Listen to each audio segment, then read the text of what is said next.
तालुक्यातील मोजे कंठेश्वर येथील गोदावरी नदी व पूर्णा नदीच्या संगमावर वसलेल्या कोटेश्वर मंदिरात महाशिवरात्रीच्या निमित्तानं भव्य कीर्तन सोहळा तथा फराळ कार्यक्रमाचं आयोजन करण्यात आलं होतं। पुरातन काळातील या कोटेश्वरांची इतिहासातील पारायणात नोंद आहे।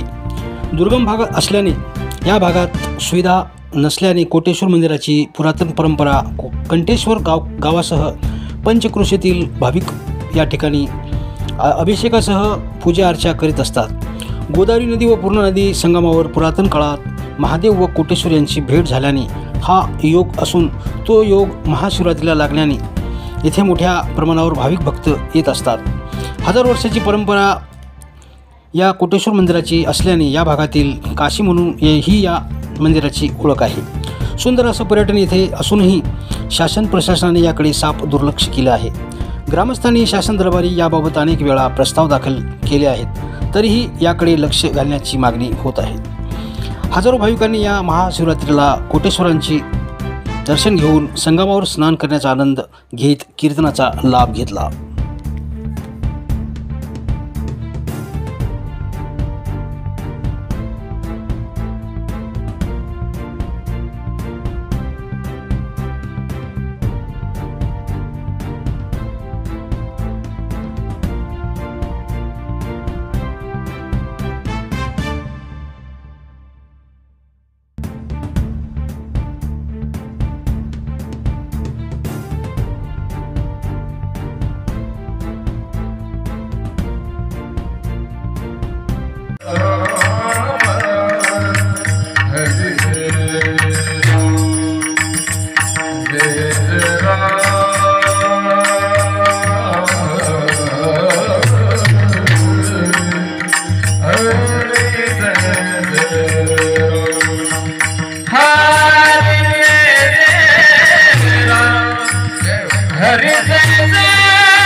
सर्वजण या ठिकाणी जमलो आहोत।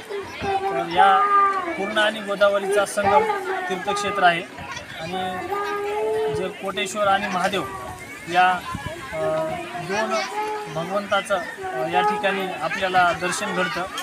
खूप असा याला धार्मिक वारसा लाभलेला आहे।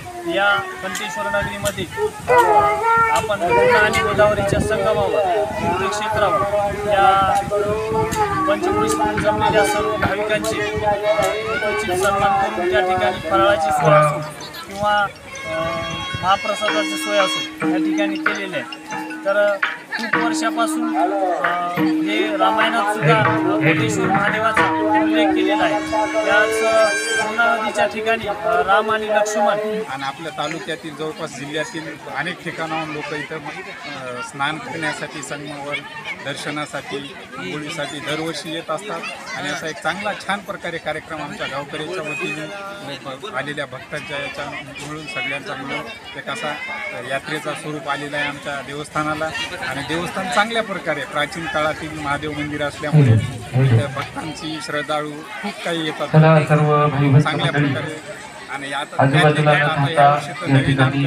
मंदिराच्या कामाची सुरुवात झालेली आहे। मंदिराचं काम एक छान प्रकारे असं आणि आम्ही सगळ्या गावकऱ्यांच्या वतीने प्रयत्न चालू आहेत की मंदिराला तीर्थक्षेत्राचा दर्जा भेटावा आणि चांगल्या प्रकारे माता गोदावरी मातेच्या तथा पूर्णेश्वरी मातेच्या पवित्र संगमावर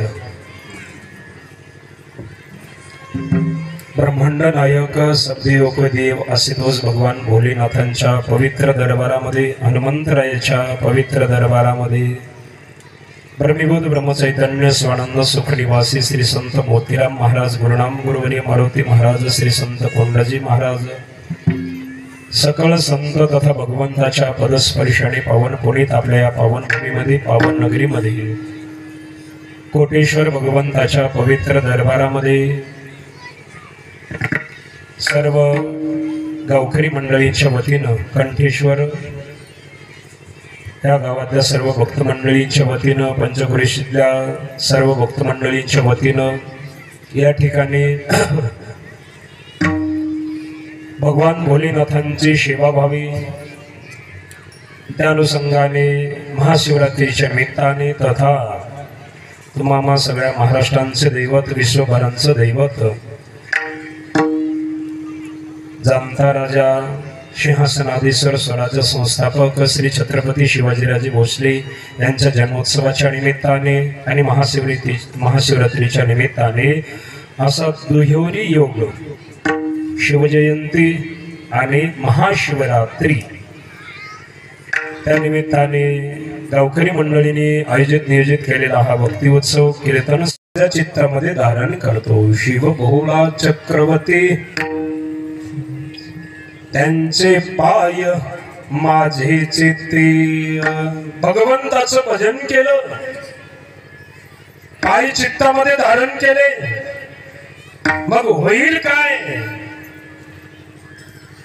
अंतकरणातून भजन केलं, चित्तामध्ये पाय धारण केले, नामचिंतन केलं, तर साधकाला परमार्थ असेल किंवा संसार असेल, सगळ्यात मोठा जर प्रतिबंध कशाचा असेल ते काम, क्रोधादी विकार. मग भगवंताचं भजन केलं रे केलं, कामावरही विजय प्राप्त होईल, क्रोधावरही विजय प्राप्त होईल. वाचे बदता शिवनाम तयान बाधे क्रोध काम. कामही बाधा करणार नाही आणि क्रोध सुद्धा बाधा करणार नाही, एवढी ताकद आहे भजनामध्ये. एवढंच नाही, याच्यापेक्षा सगळ्यात मोठी संसारिकाच्या दृष्टीनं सगळ्यात मोठी फलश्रुती सांगितली ती म्हणजे अभंगाच्या 3ऱ्या चरणामध्ये. जे 4 पुरुषार्थ आहेत ना, भगवंताचं भजन केल्याच्या नंतर त्या साधकाला ते 4ही पुरुषार्थ प्राप्त होतात. धर्म, अर्थ, काम, मोक्ष.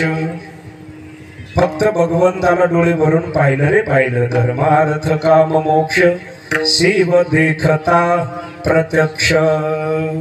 अंतकरणातून डोळे भरून भगवान भोलेनाथांचं दर्शन घेतलं, ते रूप आपल्या हृदयामध्ये हृदयंगम केलं, 4ही पुरुषार्थ त्या जीवाला प्राप्त होतात. याच्यापेक्षा सगळ्यात मोठी फलश्रुती सांगितली ती म्हणजे अभंगाच्या शेवटच्या चरणावर. प्रत्येक जीवावर काळाची सत्ता आहे. तो काळ जर गुलाम बनवायचा असेल, त्या काळावर जर विजय प्राप्त करायचा असेल तर शांती ब्रह्म हे गणात महाराज सांगतात, भगवंताचं भजन केलं रे केलं. एका जनार्दने शिव निवारे कळी काळाचे भेव. त्या जीवाला काळ सुद्धा काही करणार नाही, काळावरही विजय प्राप्त झाल्याशिवाय राहणार नाही. वाचे वदता शिवनाम. पण वाचेने काय करावं लागेल? भगवंताचं भजन करावं लागेल. तयान बाधे क्रोध काम. अभंगाचा शब्दाशी अर्थ विठाला